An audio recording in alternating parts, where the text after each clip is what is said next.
Welcome to G3 media. ముందుగా headlines చూద్దాం. బుద్ధుని బోధనల ద్వారా చాలా స్ఫూర్తి పొందిన అన్న రేవంత్ రెడ్డి బుద్ధ పౌర్ణమి సందర్భంగా సికింద్రాబాద్ లోని మహాబుద్ధ విహార్ను సందర్శించి ఆధ్యాత్మిక కార్యక్రమంలో పాల్గొన్న సీఎం.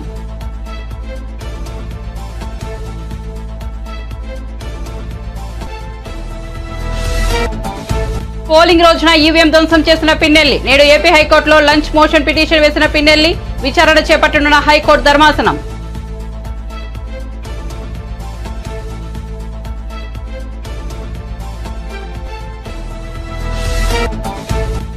పిన్నెల్లిపై తప్పుడు వీడియో రిలీజ్ చేసిన లోకేష్ పై విచారణ జరపాలన్న మంత్రి అంబటి రాంబాబు. ఈ వీడియోతో సంబంధం లేదని ఈసీ ప్రకటించిందన్న అంబటి. పోలీసులు అధికారులు తెలుగుదేశంతో కుమ్మక్కయ్యారని వ్యాఖ్యలు.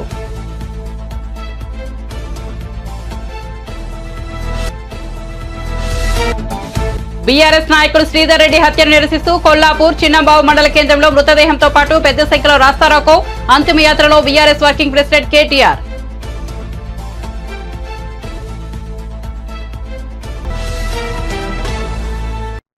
ఇక వార్త వివరాల్లోకి వెళ్తే బౌద్ధ సిద్ధాంతం చాలా గొప్పదని చెప్పారు సీఎం రేవంత్ రెడ్డి. సమాజం కోసం బుద్ధుడు ఎంతో తప్పించాడన్నారు.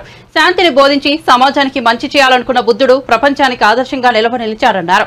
ఇవాళ బుద్ధ పౌర్ణమి సందర్భంగా సికింద్రాబాద్ లోని మహాబుద్ధ విహార్ను సందర్శించారు. ఈ సందర్భంగా ఆధ్యాత్మిక కార్యక్రమంలో పాల్గొన్నారు. గౌతమ బుద్ధుని బోధనల ద్వారా తాను చాలా స్ఫూర్తి పొందానన్నారు. బుద్ధ విహార మందిరం కోసం తెలంగాణ ప్రభుత్వం సంపూర్ణ సహకారం అందిస్తోందని తెలిపారు. ఎలక్షన్ కోడ్ ముగిసిన తర్వాత నిధులు మంజూరు చేస్తామన్నారు సీఎం. ఈరోజు పెద్దలు ఆంజనేయ రెడ్డి గారు ఆహ్వానం మేరకు ఇక్కడికి రావడం నాకు చాలా సంతోషం. ఇక్కడికి వచ్చే వరకు అట్లా ఇట్లా తిరుగుతూ వచ్చిన ఇక్కడికి వచ్చిన తర్వాత ఒక గొప్ప క్షేత్రాన్ని సందర్శించినము అని చెప్పి ఒక అనుభూతి కలిగే విధంగా దీన్ని నిర్మించడమే కాకుండా నిర్వహించుతున్న మీకు అందరికీ మనస్ఫూర్తిగా అభినందనలు తెలియజేస్తున్నా.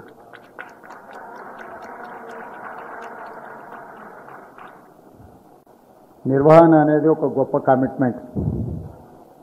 నిర్మించడం అనేది ఎవరైనా చేయడానికి అవకాశం ఉంటుంది. 10 రూపాయలు ఖర్చు పెడితే కన్స్ట్రక్షన్ అనేది it is not that big deal. But maintain చేయడము, వీటిని నిర్వహించడం అనేది చాలా గొప్ప విషయము. ఇక్కడికి వచ్చి ఈ వాతావరణము ఇవన్నీ చూసిన తర్వాత తన గొప్ప అనుభూతి. ఒక వ్యక్తి అన్నీ ఉండి, రాజ్యం ఉండి, అధికారం ఉండి, వీటన్నిటిని కాదని 29 సంవత్సరాల వయసులోనే శాంతిని సాధించాలి, శాంతిని బోధించాలి, సమాజానికి మేలు జరగాలన్న గొప్ప ఆలోచనతో గౌతమ బుద్ధుడు కలిగిన జ్ఞానోదయంతో గయా బిహార్లో మొదలుపెట్టిన ఈ కార్యక్రమం దాదాపుగా 2,500 సంవత్సరాలైన ఈ ఒక గొప్ప సిద్ధాంతంగా ప్రపంచానికే ఆదర్శంగా నిలబడ్డదంటే అతని ఆలోచన ధోరణి, అతను తీసుకున్న నిర్ణయాలు చాలా గొప్పగా ఉండడం వల్ల ఈరోజు మనమందరం, మీరందరూ ఒక శాంతి సందేశాన్ని గౌతమ బుద్ధుడి ద్వారా అన్ని మతాలను కలిపితే బౌద్ధ మతం అనే విధంగా ఈరోజు మనందరం భావిస్తున్నాము. ప్రధానంగా గౌతమ బుద్ధుడు బోధించిన బోధనలో నాకు ఇష్టమైన లైను, ధ్యానాన్ని ఒక పనిగా చేయడం కాదు, ప్రతి పనిని ఒక ధ్యానంగా చెయ్యాలి అని వారు ఏదైతే సూచన చేసిందో అందులో చాలా తత్వం ఉన్నది, చాలా బోధన ఉన్నది. చదివితే 2 లైన్లలాగా కనిపించవచ్చు, కానీ దాన్ని అర్థం చేసుకుంటే ప్రపంచ పరిజ్ఞానం అంతా అందులోనే ఉంది. మాచర్ల ఎమ్మెల్యే పిన్నెల్లి రామకృష్ణారెడ్డి ఈవీఎం ధ్వంసం కేసులో పరారీలో ఉండడంపై ఏపీ ఎన్నికల ప్రధాన అధికారి ముఖేష్ కుమార్ మీనా స్పందించారు. పిన్నెల్లి అరెస్టుకు చర్యలు తీసుకున్నామని, అతనిని అరెస్ట్ చేసేందుకు అదనపు ఎస్పీ, డీఎస్పీలతో 8 మంది బృందాలు ఏర్పాటు చేసినట్లు వెల్లడించారు. మాచర్ల ఘటనలకు సంబంధించి ఇప్పుడు పరామర్శలు సరికాదని రాజకీయ నేతలకు విజ్ఞప్తి చేస్తున్నట్లు తెలిపారు. కాగా ఈవీఎం ధ్వంసం చేసిన దృశ్యాలతో కూడిన వీడియో ఈసీ నుంచి బయటకు వెళ్లలేదని, దర్యాప్తు సమయంలో ఎక్కడో ఎవరి చేతి నుంచో ఆ విజువల్స్ బయటకు వచ్చాయని ముఖేష్ కుమార్ మీనా స్పష్టం చేశారు. ఈవీఎం ధ్వంసం ఘటనలో పీఓ, ఏపీఓల సస్పెన్షన్ కు ఇప్పటికే ఆదేశాలు ఇచ్చామని తెలిపారు. జూన్ 4న కౌంటింగ్ జరగనున్న నేపథ్యంలో ఈ నెల 25 నుంచి స్ట్రాంగ్ రూముల పరిశీలనకు రాష్ట్రంలో పర్యటిస్తానని వెల్లడించారు. మాచర్ల ఎమ్మెల్యే పిన్నెల్లి రామకృష్ణారెడ్డి ఈవీఎం ధ్వంసం చేసిన వ్యవహారంపై మంత్రి అంబటి రాంబాబు స్పందించారు. వైరల్ అవుతున్న మాచర్ల ఎమ్మెల్యే వీడియోతో సంబంధం లేదని ఈసీ ప్రకటించిందని, దీన్ని బట్టి పోలీసులు అధికారులు తెలుగుదేశంతో ఎంతో కుమ్మక్కయ్యారో తెలుస్తుందని అంబటి రాంబాబు ట్వీట్ చేశారు. ఎమ్మెల్యే పిన్నెల్లిపై తప్పుడు వీడియోను ఎక్స్ తో రిలీజ్ చేసిన నారా లోకేష్ పై విచారణ జరపాలని డిమాండ్ చేశారు. తగిన చర్యలు తీసుకోవాలని పేర్కొన్నారు. హింసాత్మక సంఘటనలు జరిగి ఒక విధంగా చెప్పాలంటే కానీ విని ఎరుగని రీతిలో ఏ రోజు జరగనటువంటి విధంగా ఏ ఎన్నికల్లోనూ జరిగినంత హింస అక్కడ చోటు చేసుకుంది. ఆ హింస చోటు చేసుకోవడానికి గల కారణాల మీద మేము ఈసీకి అనేక రకాలుగా రిపోర్ట్ చేయడం జరిగింది. ఆ రోజున పోలింగ్ రోజున పోలీసులు అసలు రిస్క్యూకు రానటువంటి పరిస్థితిని కూడా వివరించడం జరిగింది. తర్వాత అక్కడ పోలీసు అధికారులను సస్పెండ్ చేశారు, కలెక్టర్ని మార్చారు, ఇంకా కొన్ని చోట్ల కలెక్టర్ని మార్చారు. ఏదో కొంత జరిగింది, ప్రాథమికంగా తప్పు జరిగిందనేటువంటి భావన సర్వత్రా వ్యాపించి ఉన్నటువంటి తరుణం. ఈ తరుణంలో మరి అనేక చోట్ల బూతులు క్యాప్చర్ చేసుకున్నారు, దొంగ ఓట్లు వేసుకున్నారు, ఈవీఎంలను పగలగొట్టడానికి ప్రయత్నం చేశారు, బూత్ క్యాప్చరింగ్ జరిగింది. తెలుగుదేశం వాళ్ళు కూడా భయంకరంగా చేసేటటువంటి పరిస్థితి కనిపించింది. ఇక్కడ ప్రధానంగా ఇవాళ నేను మాట్లాడాలనుకుంటున్న అంశం ఏంటంటే పిన్నెల రామకృష్ణారెడ్డి గారు మాచర్ల నియోజకవర్గంలో చాలా దారుణాలు జరిగిపోయాయి. కొన్ని చోట్లయితే అసలు పోలింగ్ స్టేషన్లోకి వైఎస్ఆర్ కాంగ్రెస్ పార్టీ ఓటర్లు వెళుతుంటే వారిని వెళ్ళకోకుండా అడ్డుకొని కొట్టి తన్ని గాయపరిచి బయటికి పంపించినటువంటి సంఘటన చూశాం. దాని మీద అనేక సందర్భాల్లో ఆ రోజున చివరికి పిన్నెల రామకృష్ణారెడ్డి గారు కూడా ఆయన రిపోర్ట్ చేయడం జరిగింది, ఫోన్లు చేయడం జరిగింది. కానీ ఎవరు పోలీసులు రిస్క్కి రాలేదు. అయితే ఇవాళ నాకు చిత్రంగా అనిపించింది అంటే ఇవాళ ఒక వీడియో రిలీజ్ అయింది. ఇది రామకృష్ణారెడ్డి గారు ఒక పోలింగ్ బూత్లో, ఏ పోలింగ్ బూత్ అయితే ఇప్పుడు నేను చెప్తున్నాను ఆ పోలింగ్ బూత్లో ఆ ఈవీఎంను పగలగొడుతున్నట్టుగా ఒక వీడియో రిలీజ్ అయింది. ఇది ఎక్కడి నుంచి రిలీజ్ అయిందో మరి అర్థం కావడంలా. ఇది election commission has to release. యాక్చువల్గా ఇది లోకేష్ గారు ట్విట్టర్లో పెట్టారంట. ఎట్లా చేరింది లోకేష్ గారు ట్విట్టర్కి? Is it false or right? అది ఫేక్గా? అది కంక్లూజన్ ఎవిడెన్సా కాదా? ఆలోచించాలి కదా. ఇది డైరెక్ట్గా తెలుగుదేశం అధినేత కొడుకు అయినటువంటి లోకేష్ ట్విట్టర్లోకి ఎట్లా వెళ్ళింది? కలెక్టర్న రిలీజ్ చేయాలి, ఎలక్షన్ కమిషన్కి సంబంధించిన వారిని రిలీజ్ చేయాలి, ఆర్ఓన రిలీజ్ చేయాలి. రిలీజ్ చేయకోకుండా వారికి ఎలా చేరింది అంటే ఇక్కడ ఏదో కుమ్మక్కు జరుగుతూ ఉన్నది అనేటువంటి భావన చాలా స్పష్టంగా అర్థమవుతూ ఉన్నది.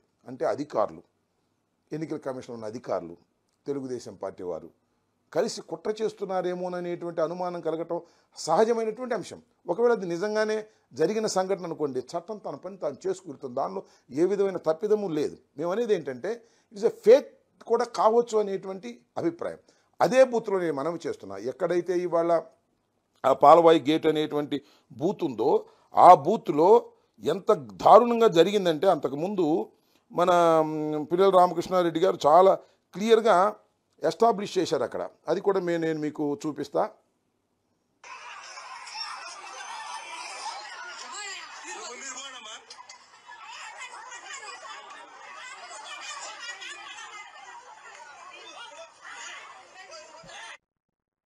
మాచర్ల నియోజకవర్గం పాల్వాయి గేట్ పోలింగ్ కేంద్రంలో ఈవీఎంను ధ్వంసం చేసిన కేసులో నిందితుడిగా ఉన్న వైసీపీ ఎమ్మెల్యే పిన్నెల్లి రామకృష్ణారెడ్డి ఏపీ హైకోర్టును ఆశ్రయించారు. ఈవీఎం ధ్వంసం కేసులో ముందస్తు బెయిల్ కోరుతూ పిన్నెల్లి మధ్యాహ్నం లంచ్ మోషన్ పిటిషన్ దాఖలు చేశారు. ఈ కేసులో తనకు ముందస్తు బెయిల్ మంజూరు చేయాలని హైకోర్టును కోరారు. ఈ అత్యవసర పిటిషన్ను ఏపీ హైకోర్టు విచారించనుంది. ఈవీఎం ధ్వంసం కేసులో పిన్నెల్లిపై పలు సెక్షన్ల కింద కేసులు నమోదయ్యాయి. వీడియో సాక్ష్యాలు ఉండటంతో ఆయనకు గరిష్టంగా 7 ఏళ్ల వరకు జైలు శిక్ష పడే అవకాశాలు ఉన్నట్లు తెలుస్తోంది. పిన్నెల్లి తన సోదరుడు వెంకటరామరెడ్డితో కలిసి ప్రస్తుతం అజ్ఞాతంలో ఉన్నారు. ఆయన కోసం 8 పోలీసు బృందాలు గాలిస్తున్నాయి. ఆయన నర్సారావుపేట కోర్టు వద్ద లొంగిపోతానని భావించగా ముందస్తు బెయిల్ కోరుతూ ఏపీ హైకోర్టును ఆశ్రయించడం ఆసక్తికరంగా మారింది.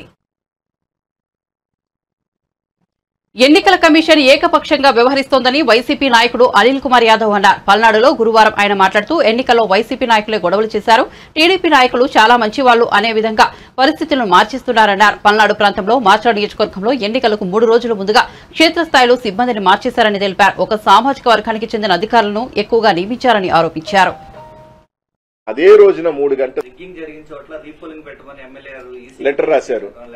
తుమ్మరకోట, ఒప్పిచెర్ల, పాల్వాయి గేటు, చింతపల్లిలో ఈ విధంగా రిగ్ జరుగుతుంది, ఇక్కడ రీపోలింగ్ పెట్టమని అదే రోజున 3 గంటలకి లెటర్ రాస్తే కూడా ఏం పర్వాలేదు, పోలీసులను పెట్టుకుని మేము రిగ్ చేసుకుంటాన్న విధంగా ఆ పగిలిపోయిన ఈవీఎంల దగ్గర కూడా ఇంకో కొత్త ఈవీఎం తీసుకొచ్చి పోలింగ్ జరిపారు కానీ పోలీసులు లండన్ పెట్టి టీడీపీ వాళ్ళు చేయించారు కానీ రీపోలింగ్ చేయించాలని ఆలోచన కూడా రాదు. కనీసం తన అభ్యర్థి పోయి ఏజెంట్ గా కూర్చుంటాడు కదా, అవసరమైతే ఎమ్మెల్యే గారైనా కూర్చొని ఇది ఓటుందా లేదో చూసుకునే అవకాశం కూడా ఎమ్మెల్యేకి కానీ ఎమ్మెల్యే సోదరులు కానీ వాళ్ళ కుటుంబ సభ్యులకి ఇవ్వలేదంటే పోలీసు ఏ విధంగా, ఎందుకంటే 500 మంది 1000 మంది వాళ్ళు ఉన్నప్పుడు బీసీలు ఎస్సీలు వచ్చి ఓటు ఎలా వేస్తారు? ఏజెంట్ గా కూర్చొని కర్రలు తీసుకొని కొడతా ఉంటే ఆ కుమ్మరికోట్లో మీరు చూశారు ఏ విధంగా రాడ్డులతో కొట్టారు. ఏజెంట్ తలకాయ బాలు కొడితే భయం ఉంటుంది కదా, కనీసం ఎమ్మెల్యే పోయి నేను లోపల కూర్చుంటే ధైర్యం ఇస్తాను అని అంటే కూడా దానికి కూడా ఒప్పుకోలేదు తెలుగుదేశం పార్టీ. కనీసం అయినా రీపోలింగ్ చేయించాలనే ఆలోచన ఎలక్షన్ కమిషన్ ఎందుకు రాలేదు? ఇంతకన్నా చాలా గతంలో తీసుకుంటే చాలా తక్కువ గొడవల ప్రాంతాల్లోనే రీపోలింగ్ జరిగింది. ఇట్లాంటి పెద్ద పెద్ద ఎత్తున పోలింగ్ జరిగిందంటే రీపోలింగ్ ఎందుకు పెట్టట్లేదు? సో దీన్ని బట్టి స్పష్టమేమవుతుంది, ఎలక్షన్ కమిషన్ కుమ్మక్కై ఉంది, ఇంపార్షియల్ గా వ్యవహరిస్తుంది, కుమ్మక్కై ఉంది తెలుగుదేశం పార్టీతో. వాళ్ళకి ఎక్కడి నుంచి ఒత్తిడిలోనే మనకు తెలియదు. గతంలో మీరు తీసుకుంటే ఇంతకన్నా చిన్న గొడవలకే రీపోలింగ్ పెట్టారు కదా, ఇంత విధంగా బూతుల్లో పాల్గొట్టి ఎందుకు రీపోలింగ్ పెట్టట్లేదు? దీన్ని బట్టి అర్థం ఏంటి? తెలుగుదేశం పార్టీకి ఒత్తాసు పడుతున్నారు.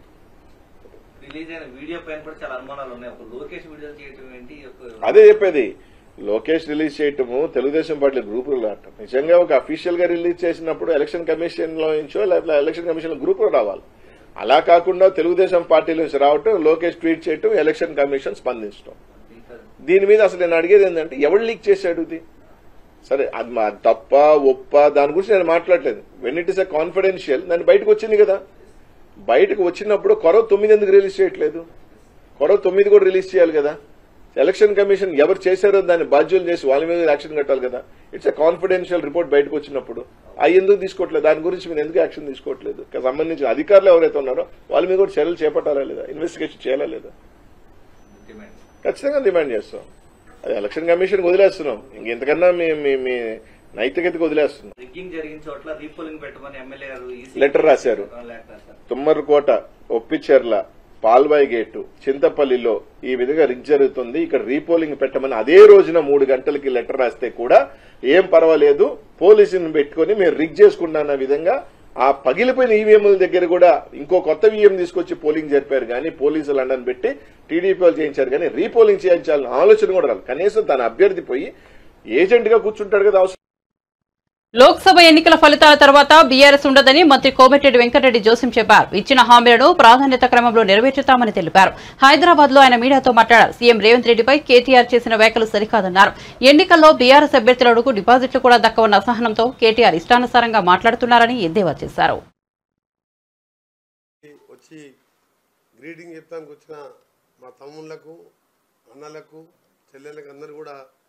ధన్యవాదాలు తెలియజేసుకుంటూ ఎన్నికల రిజల్ట్ ఇంకా 4వ తారీఖు కంప్లీట్ అవుతుంది. ఆ తర్వాత బీఆర్ఎస్ పార్టీ అనే పార్టీ మొత్తం కూడా భూస్థాపితం కాబోతున్న సందర్భంలో ఫ్రస్ట్రేషన్లో ఒకవైపు ఇంట్లో ఫ్యామిలీలో వాళ్ళ చెల్లె జైల్లో ఉండడం, అది బెయిల్ రాదని తెలుసు ఆయన, ఆ ఫ్రస్ట్రేషను, పదవి పోయిందని ఫ్రస్ట్రేషను, ఏం పోయిందో కానీ కేటీఆర్ గారు ఒక చదువుకున్న వ్యక్తి, అమెరికాలో చదువుకున్నని చెప్పుకునే వ్యక్తి, ఆయన మాట్లాడిన మాటలు ముఖ్యమంత్రి గౌరవ ముఖ్యమంత్రి గారిని పట్టుకొని రేవంత్ రెడ్డి అంత సిగ్గుమాలిన పనికిమాలిన సీఎం దేశంలో ఇంకొకటి లేడంట. అంటే ఎందుకు ఉచితంగా 50 కోట్ల మంది మహిళలు ఇవాళ ఆర్టీసీలో ప్రయాణం చేసడానికి రోజు 15 కోట్ల రూపాయలకు భరించి చేయడం తప్ప 500కి గ్యాస్ సిలిండర్ ఇచ్చి సంవత్సరానికి 3 సిలిండర్ వాడినా అది ఒక 2000 రూపాయలు ఇవాళ ఉచితంగా ఇస్తున్నందుక, నెలకు 1000 రూపాయలు వచ్చే కరెంటు బిల్లుని 0 బిల్లుగా మార్చి సంవత్సరానికి 12,000 ఇవాళ పేద కుటుంబం వాళ్ళందరూ, తెల్లకాడున్న వాళ్ళందరూ కూడా ఉచితంగా 200 కరెంటు ఇస్తున్న సంగతి మీ అందరికీ తెలుసు. ఇంకా ఎన్నో కార్యక్రమాలు ఆయన ఏమంటారంటే 30,000 ఉద్యోగాలు మొత్తం మేమే సెట్ చేసినాం, దాన్ని ఆయన అనుకున్న జవాబులు మేము ఇచ్చి చెప్పుకుంటున్నాం అంటారు. మరి ఎందుకు ఇవ్వలేకపోయినావు కేటీఆర్ను? నువ్వే కదా రాష్ట్రాన్ని మొత్తం రాజ్యాన్ని నడిపించింది. మీ నాయన పామోదనం అనుకుంటే నువ్వే రాజ్యం వెళ్ళలేవు కదా. దేశాలు తిరుగుకుంటావు, ఏడ చూసినా టీవీలో నువ్వే అందరూ మినిస్టర్లను డమ్మీ చేసి మొత్తం రాజ్యం వెళ్ళాము. నువ్వే ఒక డిక్టేటర్ ముఖ్యమంత్రిగా 30,000 ఆర్డర్లు ఎందుకు ఇవ్వలేదు? ఇవన్నీ పిచ్చి మాటలు మాట్లాడుతున్నాడు. ఇంకా మూసీ లాంటి ప్రాజెక్టు ఎప్పుడన్నా మీ కళలో కూడా వచ్చిందా? 6 లక్షల కోట్లు 6,90,000 కోట్లు అప్పు చేసినాము. ఆ మూసీ మురికి వాటర్ మీద ఒక కేబుల్ బ్రిడ్జ్ కట్టి అంతా హైదరాబాద్ అని అభివృద్ధి అయిందని చెప్పుకున్నాను. ఆ మాత్రం జ్ఞానం లేకుండా ఏదో ఇండస్ట్రియల్ టెక్ మహీంద్రా వెళ్ళిపోతుంది. ఏం పోవు. ఇలా మూసి 40,000 కోట్లతో ఇవాళ ప్రక్షాళన ఉదయం లేస్తే మా ముఖ్యమంత్రి గారు అదే మాట్లాడతారు. ఈరోజు ఆయన మేము తిడతానేమో, ముఖ్యమంత్రి గారు తిడతానేమో, ఇష్టం ఉన్నట్టు తిడుతున్నారు ముఖ్యమంత్రి గారు అంటాడు. నువ్వు ఒక చిన్నపిల్లగాని, ఆయనకంటే వయసులో చిన్న, ఏదో మీ నాయన పేరు చెప్పుకొని నువ్వు మంత్రి అయినవు. నీలాగా ఆయన రాలే కదా. ఆయన జడ్పీటీసీ ఇండిపెండెంట్ గెలిచిండు, ఎమ్మెల్సీ ఇండిపెండెంట్ గెలిచిండు, తర్వాత వేరే పార్టీకి పోయిండు, తర్వాత కాంగ్రెస్కి వచ్చిండు, ప్రజల మధ్య పోరాటం చేసిండు, ముఖ్యమంత్రి అయ్యిండు. నువ్వు ఆయనను పట్టుకొని సిగ్గుమాలిన పనికి మాలిన సీఎం అంటే మరి నిన్నేమని చెప్పాలి? కేటీఆర్ నిన్నేమని పిలవాలి? నువ్వు ఉద్యమకారుడువా? నేను రాజీనామా చేసినప్పుడు మా కాంగ్రెస్ నాయకులు కొట్లాడినప్పుడు సోనియా గాంధీని ఒప్పించి తెలంగాణ కోసం మేము ప్రణబ్ కుమార్ కమిటీ, అప్పుడు మాజీ రాష్ట్రపతితో కమిటీ వేయించి అప్పుడు ఆయన చదువుకుంటున్నాడు స్కూల్లో, మన ఇంటర్మీడియట్. ఆయన ఇలా హైదరాబాద్కి వెళ్ళి ఇండస్ట్రీస్ పోతుందని చెప్పి ఇవన్నీ మాటలు, పనికిరాని నా మాటలు. ఫ్రస్ట్రేషన్లో రేపు 4వ తారీఖు ఏ స్థానంలో కూడా డిపాజిట్ వస్తలేదు. ఒక 2-3 స్థానాల్లో డిపాజిట్ వస్తున్నాడు. మాకున్న ఎగ్జిట్ ఫలితాలు కానీ మీకు తెలిసినే తెలుసు, అందరికీ తెలుసు. అందరు అదే చెప్తున్నారు. కాంగ్రెస్ 9 నుంచి 13, 12, 11, మీల పార్టీకి 3, 4, 5 వస్తాయి. మాకు మెజార్టీ వస్తాయి. ఓ 2-3 సీట్లు టఫ్ ఉన్నా సరే మాకు 12కి తగ్గకుండా వస్తాయి. నాకున్న 30 ఏళ్ళ అనుభవం కానీ నేను అన్ని జిల్లాలతో మాట్లాడిన పార్టీ అనేది లేకుండా పోతుంది. ఒక ఎమ్మెల్యే ఉన్నాడు, ఒక కార్యకర్త ఉన్నాడు. 17 స్థానాలు 14 స్థానాలు 15 డిపాజిట్ పోయిన ఉంటాడు ఆ పార్టీలో. అసలు 10 ఏళ్ళు రాజ్యం, 10 ఏళ్ళు ముఖ్యమంత్రిగా ఉన్న పార్టీ సావు నోట్లో తలకాయ పెట్టి తెలంగాణ చెప్పి దొంగ మాటలు మాట్లాడే కేసీఆర్ గారు. కొట్లాడేది మేము, చనిపోయింది మా పిల్లలు, శ్రీకాంత్ గారు లాంటి పిల్లలు ఎంతోమంది చనిపోతే ఆ చావులను సకల జన సమ్మె చూడలేక మేము మా సొంత పార్టీ నుంచి నారాయణ వాడు మంత్రి పదవి రాజీనామా చేసి నిరాహార దీక్ష రోడ్డు మీద చేసినాం. ఈయన మోడీతో కలిసే ఉన్నాడుగా మిత్రపక్ష. పౌర సరఫరాల శాఖ మంత్రి ఉత్తమ్ కుమార్ రెడ్డి తాను చేసిన ఆరోపణలకు సమాధానం చెప్పలేక మొహం చాటేశారని బీజేఎల్పీ నేత ఏలేటి మహేశ్వర్ రెడ్డి ఆరోపించారు. నాంపల్లిలోని బీజేపీ కార్యాలయంలో ఆయన మీడియాతో మాట్లాడారు. తనపై పోలీసులకు ఫిర్యాదు చేయించి కేసు పెట్టించారని తెలిపారు. తాను పూర్తి వాస్తవాలతో చర్చకు సిద్ధంగా ఉన్నానని చెప్పారు. సిట్టింగ్ జడ్జి విచారణకు రెడీ అని పేర్కొన్నారు. మంత్రి తాను మాట్లాడలేక అధికారులతో స్టేట్మెంట్ ఇప్పించారని ఆరోపించారు. పీసీసీ వర్కింగ్ ప్రెసిడెంట్ జగ్గారెడ్డికి పౌర సరఫరాల శాఖపై అవగాహన లేదన్నారు. తాను బాధ్యత గల ప్రజాప్రతినిధిగా సివిల్ సప్లై శాఖలో అవినీతిని బయటపెట్టానని చెప్పారు. దానికి సమాధానం చెప్పడం లేదని అన్నారు. ఆ రకంగా కమిటీ వేసినా నేను ఇది నిరూపిస్తాను, లేని పక్షంలో ఏ శిక్షకైనా నేను సిద్ధం. కేవలం మీరు మాట్లాడలేక ఇంకా అధికారులతో మాట్లాడించే ప్రయత్నం చేస్తూ ఉన్నాం. పాపం అధికారులకు మీ ఒత్తిడి తట్టుకోలేక ఆయన ఏదో ఒక స్టేట్మెంట్ ఇవ్వాలి కాబట్టి స్టేట్మెంట్ ఇవ్వడం వలన సమస్య పరిష్కారం కాదు.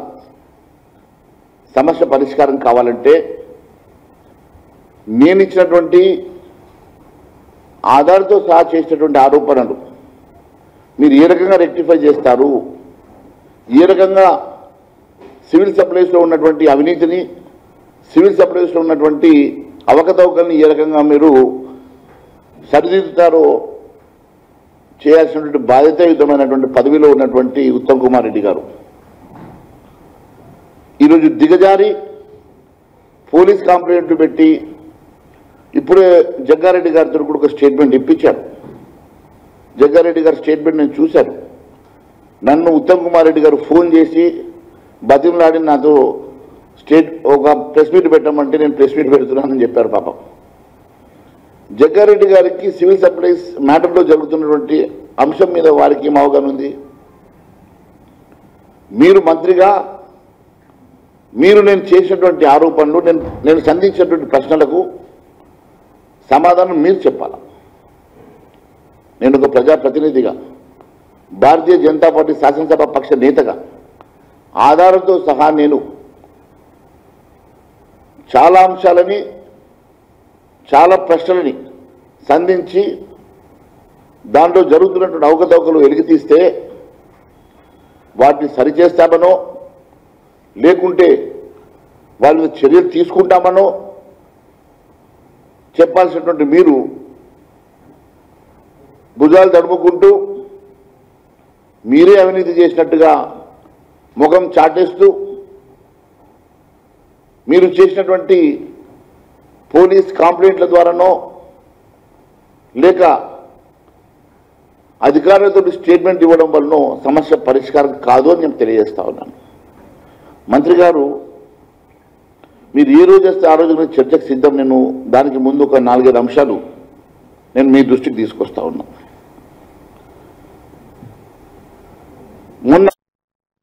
విశాఖపట్నం జిల్లాలోని సింహాచలం క్షేత్రానికి గురువారం భక్తులు పోటెత్తారు. వైశాఖ పౌర్ణమి సందర్భంగా అప్పన్న స్వామి దర్శనానికి పెద్ద సంఖ్యలో భక్తులు తరలివచ్చారు. అర్చకులు సంప్రదాయబద్ధంగా స్వామివారికి చందన సమర్పణ పూర్తి చేశారు. తెల్లవారుజామున 2 గంటలకు స్వామివారికి మేల్కొల్పు పలికారు. సుప్రభాత సేవలు నిర్వహించి సుగంధ ద్రవ్యాలు మిళితం చేసి సిద్ధం చేసిన శ్రీగంధాన్ని స్వామికి సమర్పణ చేశారు. స్వామివారి నిజరూప దర్శనం కోసం వైశాఖ పౌర్ణమి ఉత్సవం సందర్భంగా ఉత్తరాంధ్ర, కోస్తా ప్రాంతాల నుండి భక్తులు పెద్ద సంఖ్యలో వచ్చారు. వరాహ పుష్కరిణిలో పుణ్యస్నానాలు ఆచరించి స్వామిని దర్శించుకున్నారు. ఈ సందర్భంగా భక్తులకు ఇబ్బంది కలగకుండా ఏర్పాట్లు చేసినట్లు సింహాచలం ఈవో తెలిపారు.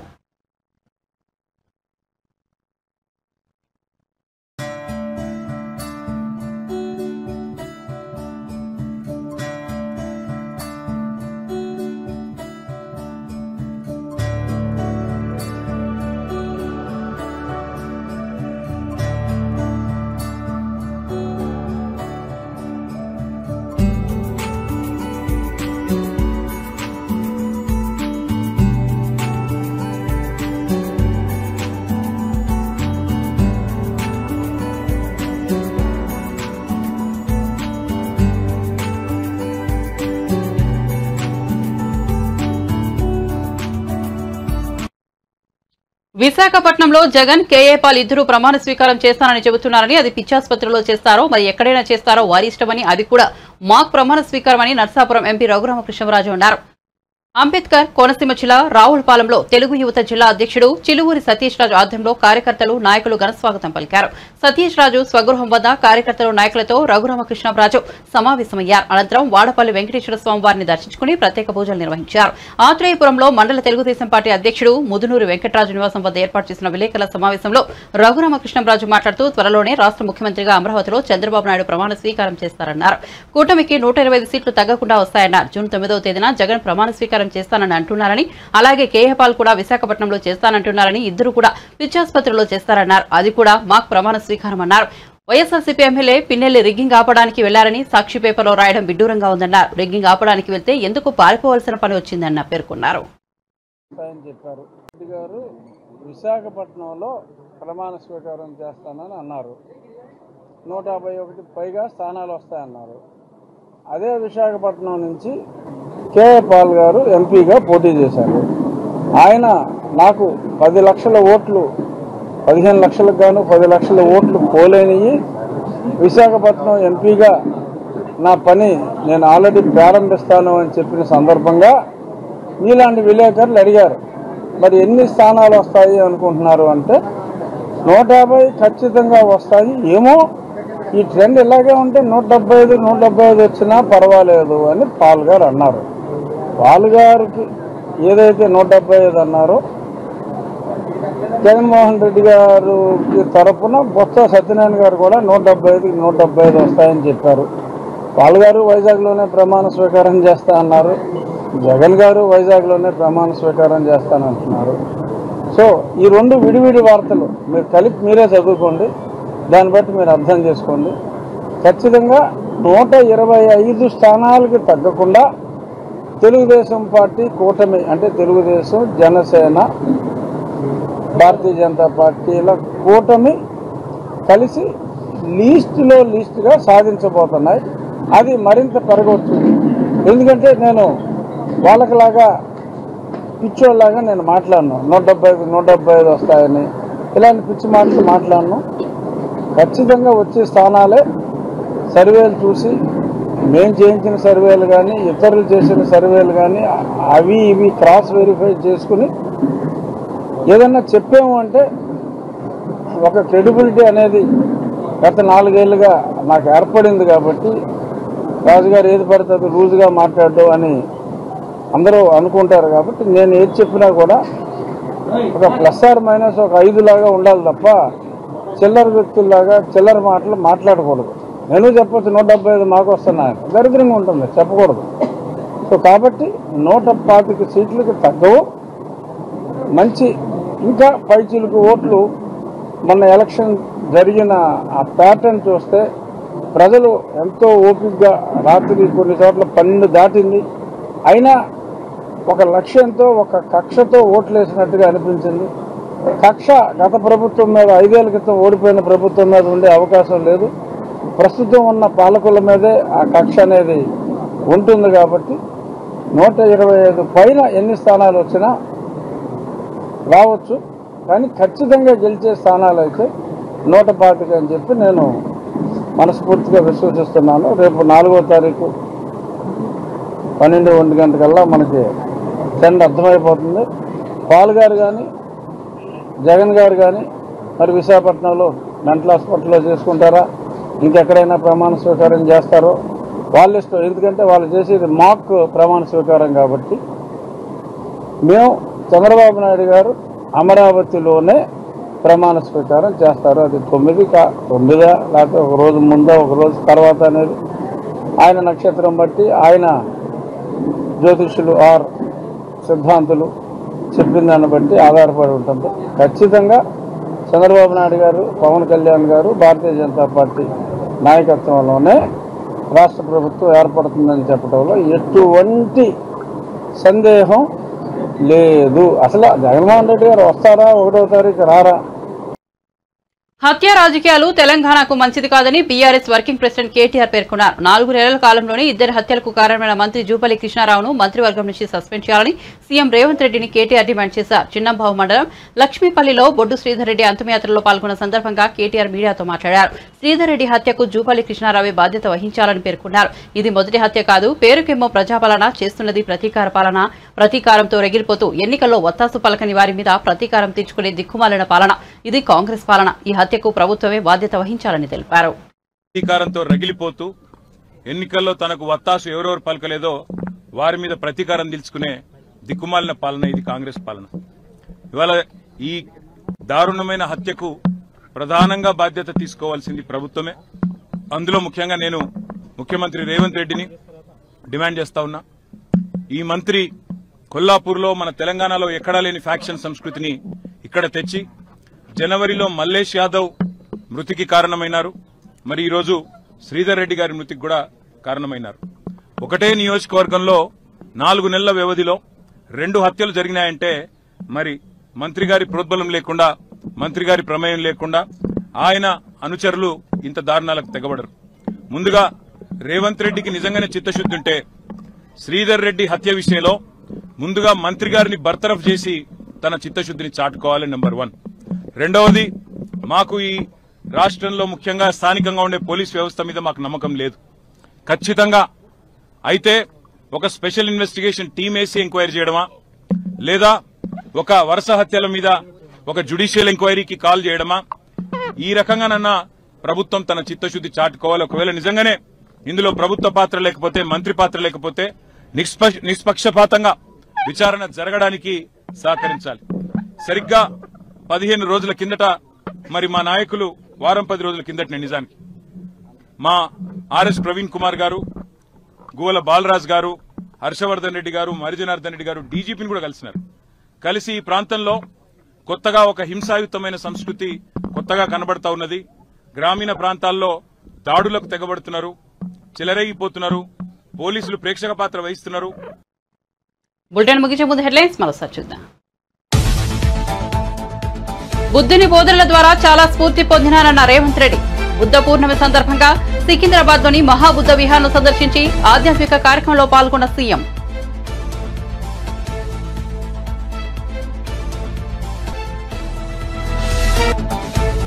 పోలింగ్ రోజున ఈవీఎం ధ్వంసం చేసిన పిన్నెల్లి నేడు ఏపీ హైకోర్టులో లంచ్ మోషన్ పిటిషన్ చేసిన పిన్నెల్లి విచారణ చేపట్టనున్న హైకోర్టు ధర్మాసనం.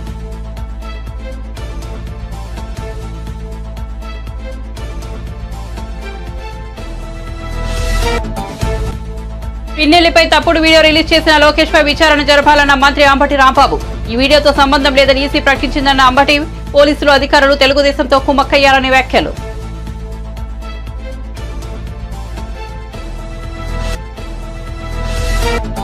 బీఆర్ఎస్ నాయకుడు శ్రీధర్ రెడ్డి హత్యను నిరసిస్తూ కొల్లాపూర్ చిన్నబాబు మండల కేంద్రంలో మృతదేహంతో పాటు పెద్ద సంఖ్యలో రాస్తారోకో.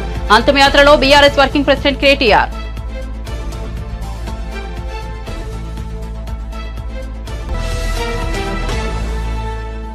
మరిన్ని అప్డేట్స్ కోసం చూస్తూనే ఉండండి G3 మీడియా.